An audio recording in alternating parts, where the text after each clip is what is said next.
Keamanan paling penting di mobil listrik itu apa? Airbag, baterai aman, atau sistem pintu darurat? Semuanya sih. Jadi gini, kalau tanya, tidak fair ketika kita membandingkan mobil listrik yang umurnya baru seumur jagung, which is sekitar 25 tahun dari China, sekitar ya, gua nggak tahu pastinya berapa, sekitar 25 tahun dari China, dan mobil internal combustion engine dari tahun 1901, 1902 yang diciptakan oleh Henry Ford, yang sebelumnya menggunakan konsep James Watt, WAP ya kan. Nah, itu kan udah 100 tahun nih Pak, mereka riset.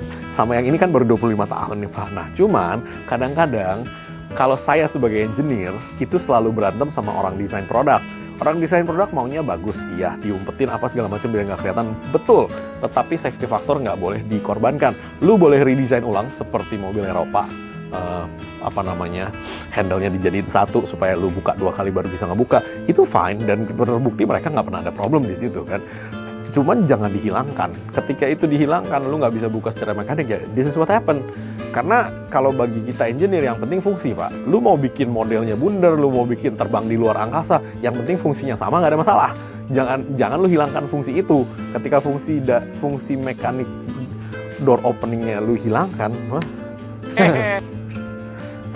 lu tahu nggak sih kenapa kalau di bus-bus itu masih selalu dikasih alat pemecah kaca otomatis?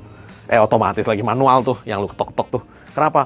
Karena kalau semuanya gagal, masih ada orang yang hidup di situ, dia bisa pecahin kacanya pakai tangan. Bukannya tiba-tiba kalau semuanya mati dan tiba-tiba ya udah gitu, enggak. Karena itu memang sudah diprediksi kalau nih kenapa-napa, lu orang kagak usah capek-capek cari pintu, kagak usah capek-capek buka pintu, lu pecah kacanya pakai ini gitu loh. Jadi itu kan safety feature ya. Kalau menurut gua, kalau ketika safety feature itu dilanggar, ada alasannya kenapa itu di situ dari awal, bukannya tiba-tiba oh iya ya harus ini. No, itu ada risetnya udah dari dulu.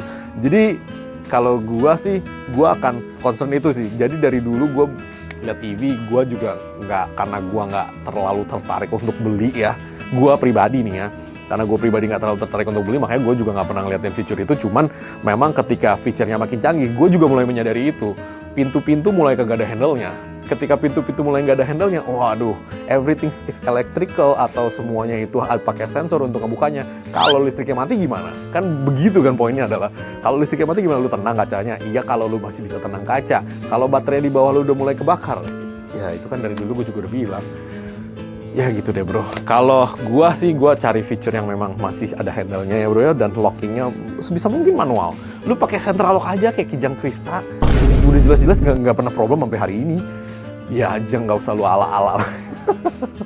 Ya, Huawei yang baru ya, mobil Huawei yang baru ya, yang kayak Rolls Royce itu ya, yang dibeginin dia nutup sendiri, yang dibeginin dia buka sendiri. Iya, itu kalau listriknya mati lu begini-begini mampus Pak, kalau kagak lu kasih handle. Ya gitu deh. Jadi menurut gua tetap safety feature jangan dihilangkan dan sebisa mungkin ditambah yang bagus. Oke?